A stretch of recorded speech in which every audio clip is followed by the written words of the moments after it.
My hand hovered over the doorbell, trembling slightly in the cold. Through the frosted glass, I could see golden light spilling from the chandelier I had once picked out myself. The same one my son's wife, Sabrina, had modernized, with crystal trimmings last year. The sound of laughter and clinking glasses floated through the air, the unmistakable hum of a Christmas Eve party in full swing. A perfect picture of joy. Except I wasn't supposed to be part of it.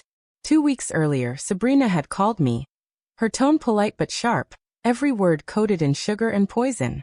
"Evelyn, it's not that we don't want you there," she'd said. "It's just, this year's Christmas is a little more formal. A few business associates will be attending. You understand, right?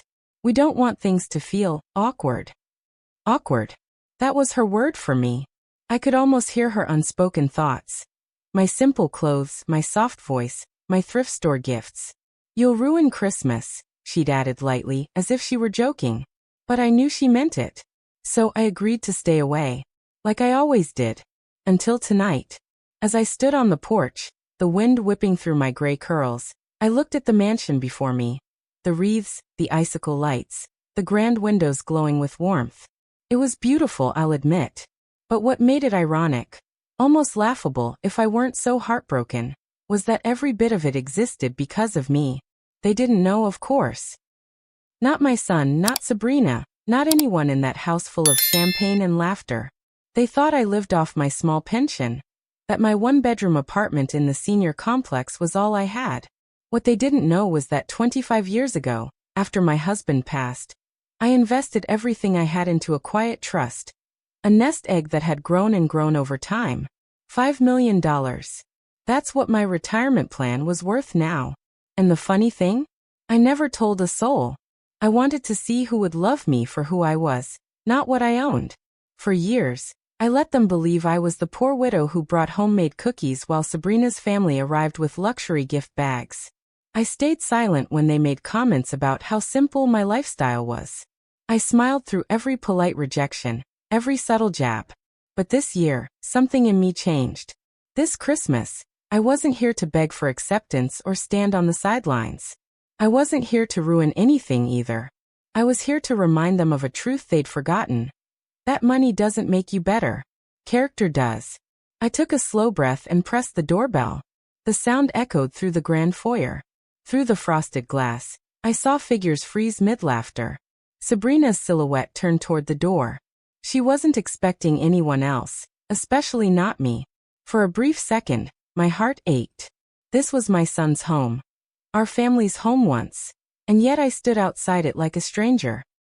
But that ache hardened into something steadier, stronger. They thought they'd excluded me from their perfect little Christmas. They had no idea I was the one who'd made it possible in the first place. Before I tell you what happened that night, and how one sentence from my daughter-in-law changed everything, please make sure you're subscribed so you don't miss stories like this one. Now let me take you back. I wasn't always the woman standing outside her own son's house on Christmas Eve. Once, this season was my favorite time of year. A time of laughter, togetherness, and long nights spent decorating the tree while my little boy, Daniel, sang along to carols out of tune. Back then, the only thing we had in abundance was love. After his father passed, I did my best to give Daniel a good life. I worked long hours as a nurse, sometimes taking double shifts just to afford his school supplies or keep the heat on through winter. We didn't have much, but we always had each other. And that, I thought, was enough. It was, until Sabrina entered his life. She came from a world Daniel had never known. Designer handbags, private clubs, and polished smiles that never quite reached the eyes. She was beautiful, ambitious, and used to getting her way. From the moment I met her, I knew she didn't think much of me. She hid it well at first, of course. Compliments about my cozy little apartment. Exaggerated praise for my cooking. But underneath it, I could feel the quiet disapproval, the judgment. After the wedding, everything changed. The dinners at my place stopped. So did the phone calls. Birthdays were too busy, and holidays became too complicated. Every Christmas, Sabrina planned her perfect party. Crystal ornaments, catered dinners, coordinated color themes. I used to get an invitation out of courtesy, but there was always a reason I couldn't really come. One year it was, "Oh, we didn't realize your building doesn't have parking." Another year, "Daniel said you weren't feeling well." And then last year, "We're doing something small this time, just immediate family." As if I wasn't that. But this year hurt more than any before. Because this time, she didn't bother to disguise it. The phone rang 2 weeks before Christmas. "Evelyn," she began, her tone sweet as syrup. "I wanted to talk to you before the invitations went out." "I see," I said quietly. "So you're hosting again?" "Yes, of course. It's going to be a beautiful evening. Just very formal this year. We've invited some of Daniel's clients and my parents' friends." There was a pause, that careful hesitation people have when they're about to say something cruel but want to make it sound kind. "I think it might be better if you sat this one out," she continued. "You know how stressful these events can be. I don't want you to feel out of place." "Out of place," I repeated. She laughed softly. "It's just, sometimes you don't seem comfortable at these things. And well, the children are at an age where they notice everything. I'd hate for them to feel awkward if their grandmother didn't fit in." I finished for her. Silence. Then in a tone meant to end the conversation, she said, "It's only one Christmas, Evelyn. I'm sure you understand." I wanted to say I did. But I didn't. How could I understand being told, by your own daughter-in-law, that your presence would ruin Christmas? When I hung up, I sat in my little kitchen staring at the photo on my refrigerator. Daniel as a boy, missing his front teeth, holding a lopsided snowman we'd made together. I remembered how he'd once promised, "Mom, when I grow up, I'll make sure you always have a place with me at Christmas." He'd kept that promise for a while, until she came along and convinced him that image mattered more than loyalty. For days after that call, I couldn't stop hearing her words. "You'll ruin Christmas." It looped in my mind while I made tea, while I wrapped gifts for my grandkids. Simple little things I knew would be overshadowed by the expensive toys she'd buy. Then 3 nights before Christmas, Daniel called. His voice was tight. "Mom, I wanted to check on you. You know, since you won't be coming this year." "I'm fine, baby," I said softly. "You don't need to worry about me. I just don't want you to take it the wrong way. Sabrina means well." "Does she?" I asked. "Or does she mean comfortable?" He went quiet. Finally, he said, "Mom, it's just easier this way. You know how Sabrina gets about appearances." Appearances. That was the word. My son had built his life on appearances, and somewhere along the way, he'd forgotten the values he was raised on. That night, I didn't sleep. I sat by my window, the glow of the community garden lights outside flickering across the frost. I thought about all the years I'd stayed silent, letting them treat me like a fragile inconvenience because I didn't dress the way they did, because my idea of love didn't come wrapped in a price tag. And that's when it hit me. All these years I'd been testing them, to see if love without money still mattered. And every year, they failed the test. Maybe it was time I changed the lesson. I decided I would go to that Christmas Eve party after all. Not to cause a scene. Not to shame them. But to remind my son, and his wife, that I wasn't the poor woman they thought they'd outgrown. The truth was simple. I had more money than anyone in that house. But what I valued was something they'd forgotten: dignity, gratitude, and family. And that Christmas Eve, they were about to remember all 3. When people looked at me, they saw a retired nurse living quietly in a small senior apartment, the kind of woman who clipped coupons and baked for church raffles. And for a long time, I let them see exactly that. It was easier. People treat you more honestly when they think you have nothing to offer. But the truth of my life started nearly 40 years ago, the day my husband, George, didn't come home from work. He'd been a lineman, the kind who worked long hours in every kind of weather. That day, a storm hit, and a power line came down. One mistake, one gust of wind, and my world changed forever. I was 33, with a 6-year-old boy and no idea how to start over. The company offered condolences, then compensation, a life insurance payout and a wrongful death settlement that, combined, came to just under $1 million. It felt like a fortune, but it came wrapped in grief. Every dollar felt like blood money. At first, I didn't want to touch it. I went back to work, picked up extra shifts, made ends meet on my own. But a friend at the hospital, an older nurse named Lorraine, told me something I've never forgotten. Evelyn, grief fades. Regret doesn't. Make that money work for your son's future. So, I found a financial advisor. His name was Howard. Kind man, patient, the sort who explained everything twice without ever making me feel small. He showed me how to invest, not in risky things but in solid, steady growth, mutual funds, bonds, property shares. And for decades, I watched it grow. Slowly, quietly, faithfully. I never told Daniel the full truth. I wanted him to grow up knowing how to work for what he wanted, not to depend on what was waiting in a bank account. So I raised him like any middle-class boy: school, part-time jobs, scholarships. He earned his way through college and law school, and I was so proud. Every milestone, every accomplishment, I cheered from the background. But behind that pride was a secret. The knowledge that if he ever fell, I could catch him. My investments had multiplied far beyond what I imagined. By the time I retired, the account I started with barely $1 million had grown to over $5 million. $5 million. And I was living in a one-bedroom apartment, driving a 10-year-old car, eating oatmeal for breakfast. People thought I was being frugal. I knew I was being careful. When Sabrina came into the picture, that care turned into caution. From the first dinner we shared, she asked questions that made me uncomfortable. "You must have struggled, raising Daniel alone," she said, her tone dripping with curiosity. "How did you manage? He said you didn't have much." I smiled and told her the truth, just not the whole truth. I worked hard, saved what I could. God provided. She looked unconvinced. I could see the gears turning, calculating my worth in dollars, not in love. After the wedding, I watched her world slowly reshape Daniel's. She introduced him to her parents' circle, investors, business owners, people who used money like armor. They talked about stocks, luxury trips, real estate, and I'd sit at the edge of the conversation, invisible. Once, I overheard Sabrina's mother whisper, "He's a good man, but his mother? Well, some branches of the family tree just don't belong at the country club." That night, I cried quietly in my guest room. Not because of their cruelty. I'd endured worse in life, but because Daniel didn't correct them. He just let it pass. That's when I decided to keep my secret even closer.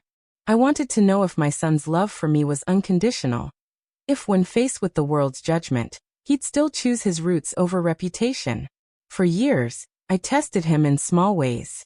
When my car broke down, I didn't ask for help. When my rent went up, I said nothing.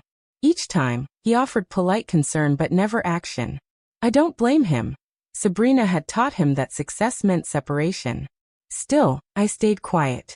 I kept investing, kept giving to the church, kept saving. My financial advisor often said, "Evelyn, you could buy a mansion. Why live so small?" And I'd always answer, "Because small keeps people honest." Then came last spring. Daniel called, worried. He said Sabrina's parents had made some unfortunate investments and were liquidating a few assets.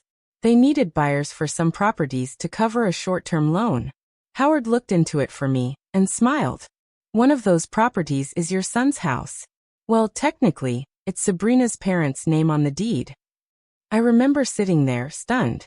The same house where they hosted those glamorous parties. The same one where I'd been made to feel unwelcome. It was on the brink of foreclosure. Howard asked gently, "Do you want to buy it?" I hesitated only for a second. "Yes," I said. "Buy it through one of my trusts." Quietly. "No names." He raised an eyebrow. "You sure you want that kind of drama?" "I don't want drama," I told him. "I want the truth. And sometimes the truth needs a stage." So we did it. Papers were signed, funds transferred, all perfectly legal and above board. 6 weeks later, the property was mine. I didn't plan to reveal it immediately. I thought maybe someday, when Daniel and Sabrina finally invited me back into their lives, I'd let them know. Not to boast, but to remind them that worth isn't always visible. But when that phone call came, when Sabrina told me not to come because I'd ruin Christmas, something inside me shifted. All those years of patience, of swallowing pride, of pretending not to notice the way they looked at me, they caught up at once. I wasn't angry. I was resolute. This wasn't about money. It was about identity, mine and my son's. So, I dusted off the same red coat George had bought me for our last Christmas together. I wrapped the gifts I'd made by hand for my grandchildren. And I printed the deed to the house, my house. If I was going to be unwelcome, it wouldn't be because I didn't belong. It would be because the truth was finally too big to ignore. As I tucked the papers into my purse that night, I whispered a quiet prayer. Lord, let them see who I really am, and let me forgive them when they do. I didn't know then how much that prayer would be tested, because what began as a quiet visit on Christmas Eve was about to turn into the most unforgettable night of our lives. The night air was sharp when I finally pressed the doorbell. Inside, the chime echoed like a hymn, long, deliberate, impossible to ignore. Through the frosted glass, I watched silhouettes pause mid-laughter. The piano music faltered. Then the sound of footsteps. High heels, confident, annoyed. The door swung open, and there she was, Sabrina. Her face went through 3 emotions in seconds. Confusion, irritation, and then that tight, polite smile she wore for charity events. Evelyn, she said, clutching her wine glass. I wasn't expecting you. I know, I answered softly. I figured I'd surprise you. Behind her, I could see people moving, guests in elegant suits, a towering Christmas tree, and my son standing near the fireplace mid-conversation. He hadn't seen me yet. Sabrina's voice lowered. We talked about this. It's not a good time. I remember, I said. You told me I'd ruin Christmas. Her cheeks flushed. That's not what I meant. I smiled faintly. No. Then what did you mean? She opened her mouth but said nothing. The silence between us stretched, sharp and uncomfortable. The cold from outside drifted into the foyer.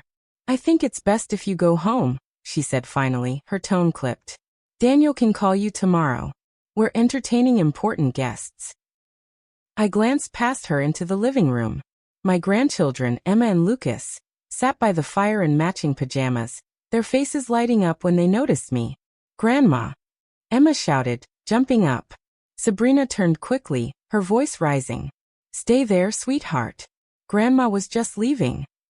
My heart twisted. Actually, I said, stepping forward. I'm not. Her hand shot up, blocking the door. Excuse me. Sabrina, I said calmly. You're standing in my house. The words landed like thunder. For a moment she didn't move, just blinked at me, unsure if she'd heard correctly. Then came the forced laugh. Your house. Don't be ridiculous. I reached into my purse, pulled out a folded envelope, and held it out. Would you like to see the deed? Her laughter stopped. I bought this property 6 weeks ago. I continued evenly. From your parents, actually. The same loan they'd been struggling with. Well, I happen to own the firm that purchased it. Congratulations, dear. You've been hosting me in my own home. The color drained from her face.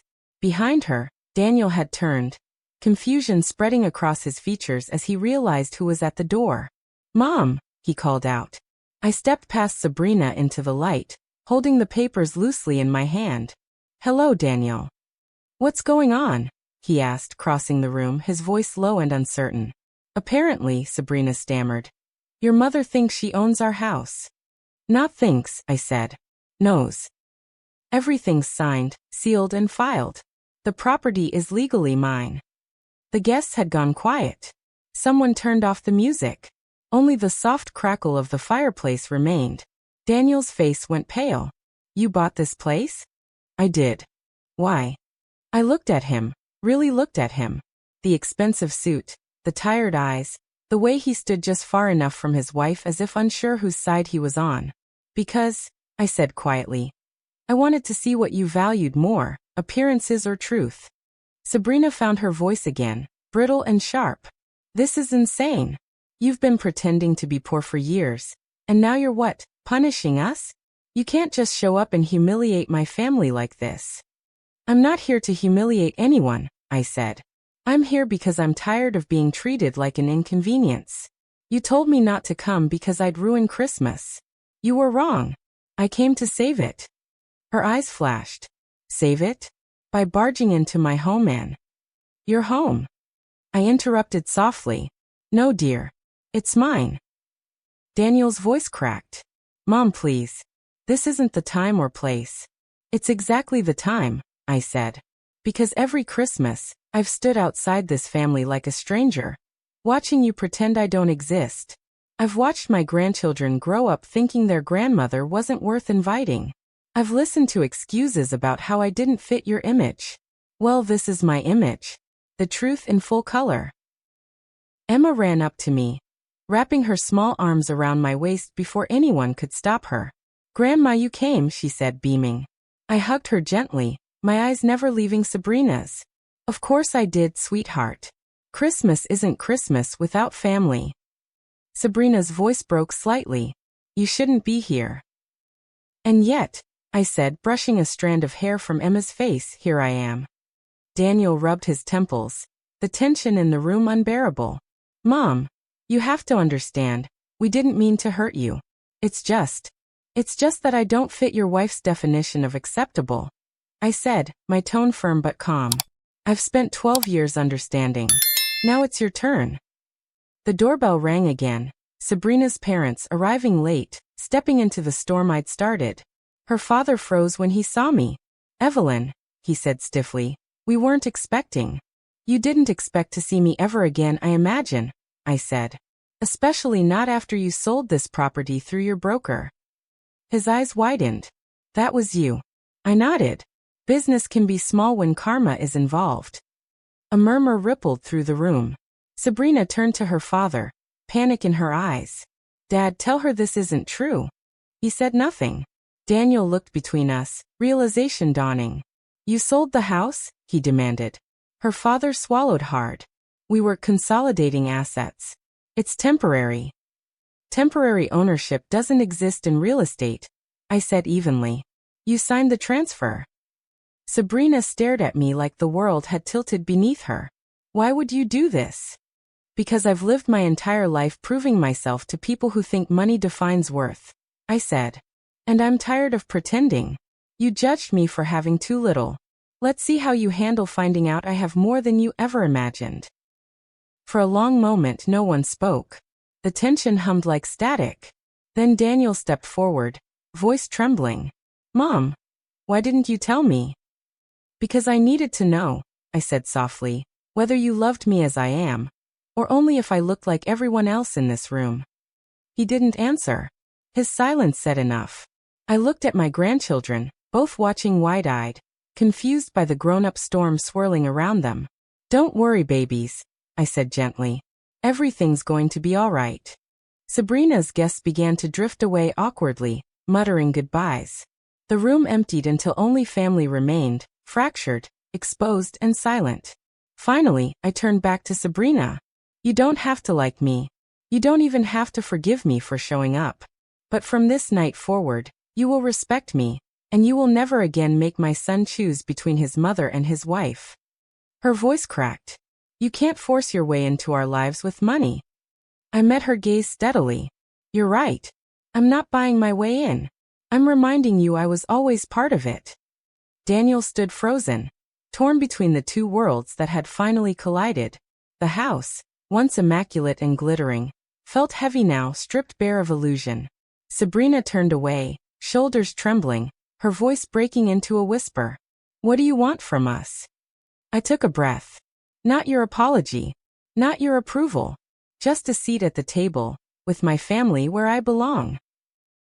And as the clock chimed midnight, the first snow of Christmas Eve began to fall outside. No one moved. Not yet. But something in the air had shifted. The kind of silence that comes before everything changes. The silence after my last words lingered heavier than the winter air outside. For a long while no one moved. The tree lights blinked lazily, throwing gold reflections on faces that no longer knew what expression to wear. Then Daniel exhaled, a sound more like surrender than breath. Mom, he said softly, you've just turned everything upside down. Maybe it needed turning, I answered. Sabrina spun toward him, her voice cracking. Are you seriously taking her side right now? She ambushed us in front of everyone. I folded the deed back into my purse and straightened. No, dear. I didn't ambush you. I arrived at my own front door. That stung. Her mouth tightened, but she said nothing. The guests had mostly left by now, murmuring awkward goodbyes. The house that had felt so lively minutes before was now hushed, stripped of its glamour. I could hear the faint hum of the furnace and the occasional pop from the fireplace. Emma tugged at Daniel's sleeve. "Daddy, is Grandma really the boss of the house now?" Sabrina's voice was sharp. "Emma, don't say that." I knelt down beside her. "Sweetheart, nobody's the boss. We just forgot how to be a family. That's all." Lucas nodded gravely, clutching his toy car.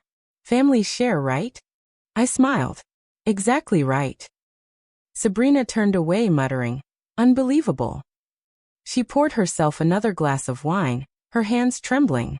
Daniel ran a hand through his hair, staring at the floor. "Mom, you blindsided us. I had no idea you were even capable of this." "I know," I said. "And that's exactly the problem." He looked up. "What's that supposed to mean?" "You stopped seeing me," I said quietly. "Not because you didn't love me, but because it was easier. You let Sabrina's world tell you who I was supposed to be. You forgot who raised you, and who built the life you stand in." The words hung between us like smoke. Sabrina slammed her glass down. "Enough of this guilt trip. You can't waltz in here and act superior just because you've got money stashed away somewhere. If you cared so much, why didn't you help us before?" "I did," I said, calm but firm. "You just never noticed." Her brow furrowed. "What does that mean?" I took out another document, a smaller folder. "The community charity you've been donating to the past 3 years? The one that's funded your social projects and made you look like a saint at every gala." Her lips parted. "That was my foundation," I continued. "Anonymous, of course. I saw the work you were doing and thought maybe, just maybe, it would soften your heart. I guess I was wrong."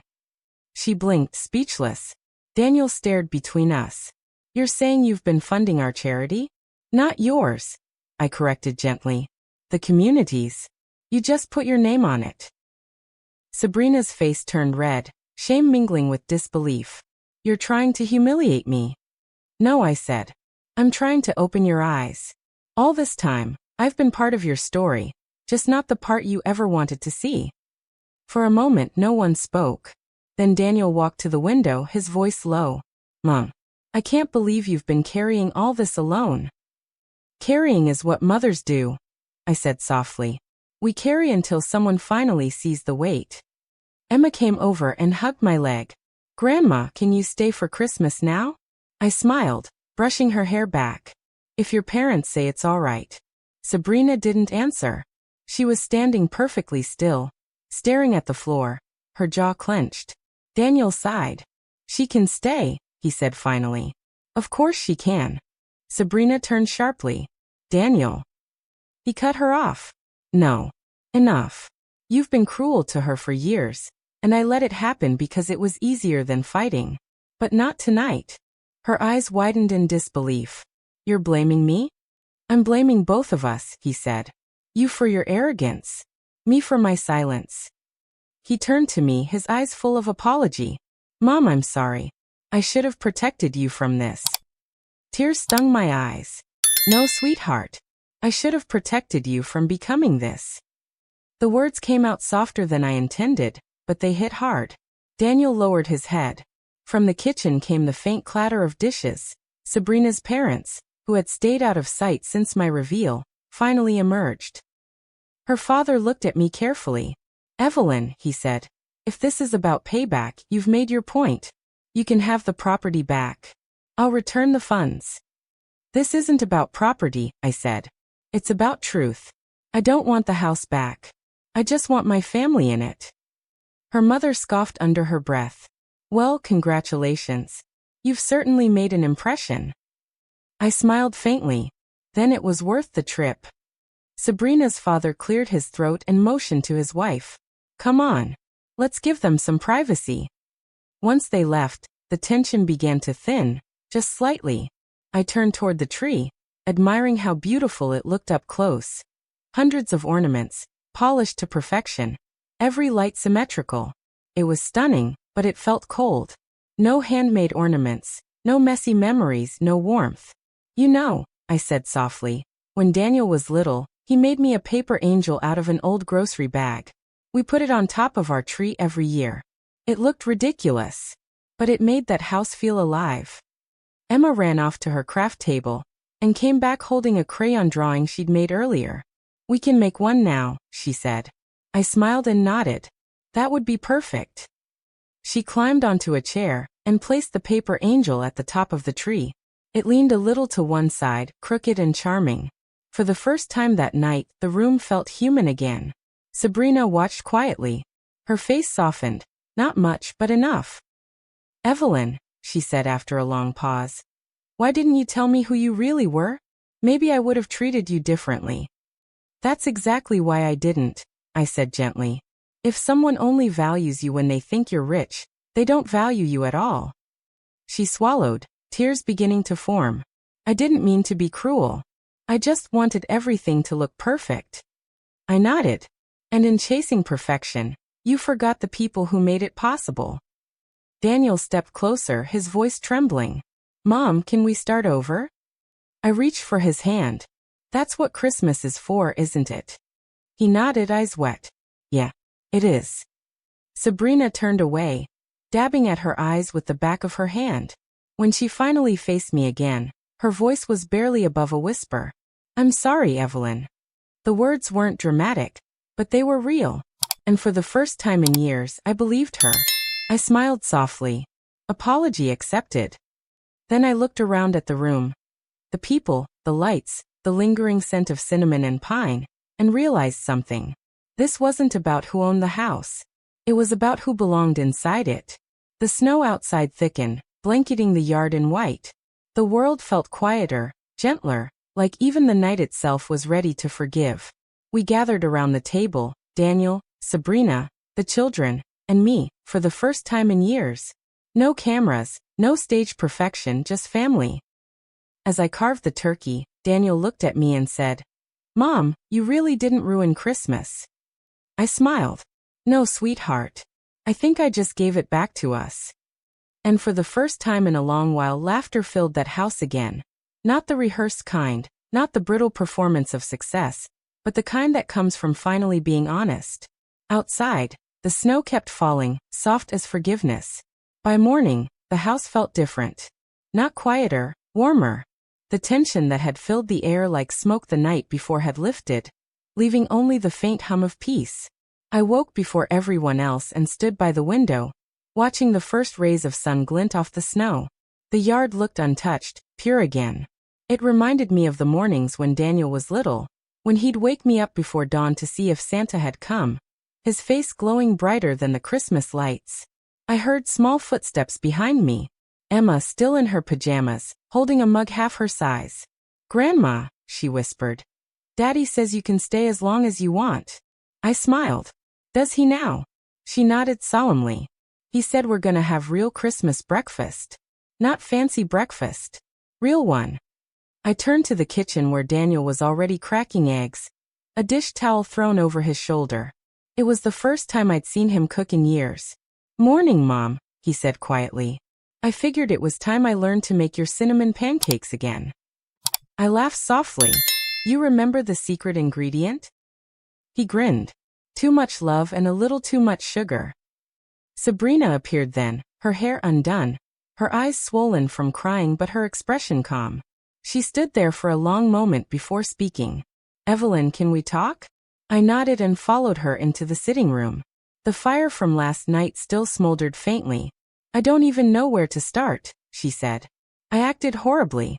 You were right. I cared too much about what people thought and not enough about the people themselves. I said nothing, letting her speak. She continued. I kept telling myself I was building a perfect family, but it was really just a performance. And I left no room for love that didn't look polished. Her voice wavered, and for a second she was no longer the confident hostess, but a young woman terrified of failing. You have every right to hate me, she whispered. I don't hate you, I said. I pity how hard you've been trying to prove yourself. I did the same thing once, trying to look strong when I was just scared. She blinked, surprised. You. I nodded. When George died, I told myself I had to survive, to look unbreakable for Daniel. But the truth is, strength isn't about pretending you don't need anyone. It's about letting people love you when you do. She wiped her eyes. I want to be better. For Daniel. For the kids. For you. Then start by forgiving yourself, I said. And maybe next Christmas, instead of perfection, aim for honesty. She let out a shaky laugh. I think we can do that. When we returned to the kitchen, the smell of pancakes filled the air. The children were setting the table, plates mismatched, forks on the wrong sides, juice already spilling on the tablecloth. It was chaos. Beautiful, ordinary chaos. We ate together like a real family, talking over one another, laughing when the pancakes stuck to the pan. It wasn't a photo shoot. It was life. After breakfast, Daniel brought out a small wrapped box. Mom, this is for you. I opened it carefully. Inside was a framed photograph. One from years ago, before Sabrina, before money complicated everything. It was of the three of us sitting in front of the old house, the paper angel crooked on the tree behind us. I found it last night, he said. I'd forgotten what happy looked like. Thank you for reminding me. Tears blurred my vision. You didn't need to buy me anything, Daniel. I didn't, he said. I just finally gave back what was already yours. Later that afternoon, as snow continued to fall, I made a quiet decision. The trust fund that had once felt like my armor would now become a bridge. That evening, after the dishes were washed and the house smelled of cinnamon and pine, I gathered everyone in the living room. I've made a choice, I said. Half of my trust will go to a foundation, for families who've lost someone, just like we did. The rest will stay with you, Daniel. Not to make you richer, but to make you wiser. He started to protest, but I raised my hand. You don't owe me anything. Just promise me one thing. Use it to build a life where love comes first. He nodded slowly, emotion thick in his throat. I will, Mom. I swear. Sabrina placed her hand over his. We both will. The clock chimed softly in the corner, marking another hour of Christmas Day. I looked around that room. At the house that had once been cold and prideful but now felt alive. And felt peace settle over me. I thought of George, of all the Christmases he'd missed, and whispered silently, we did it, love. We finally came home. A year has passed since that night. The Christmas that changed everything. The house no longer feels like a museum of perfection. It's filled with fingerprints, noise, and the smell of real meals cooking in the kitchen. There's warmth here now. The kind that comes from forgiveness, not firewood. I moved into a small cottage just a few streets away. Daniel and the kids visit nearly every day. Sometimes Sabrina comes too, usually carrying something homemade, still a little uncertain, but trying. We've built something fragile yet genuine. Trust, the slow kind that grows only after truth has burned everything false away. Last week, Emma asked if I was coming over early this year to help decorate. I laughed. You mean to supervise? She giggled. No, Grandma. To make it messy again. And I will. Because now I know, life's beauty lies in its imperfections. The crooked angel still sits on top of their tree, proudly lopsided, and every time I see it, I'm reminded of that night when everything fell apart so something better could begin. Daniel's family doesn't host formal galas anymore. Their holidays are smaller, louder, and real. There's flour on the counters, toys underfoot, and laughter that doesn't sound rehearsed. Sometimes I catch Sabrina watching me with quiet gratitude, maybe for my patience, maybe for my stubborn love. I don't ask. I just smile. That Christmas didn't ruin us. It remade us. If I've learned anything in 72 years, it's that wealth doesn't define legacy, love does. You can pass down property, jewelry, and trust funds, but the only inheritance that lasts is kindness, honesty, and the courage to forgive. My daughter-in-law once said I'd ruin Christmas. But sometimes, things have to break before they can be put right again. Sometimes, you have to stand at a locked door and ring the bell, not to be let in, but to remind everyone inside that you belong there too.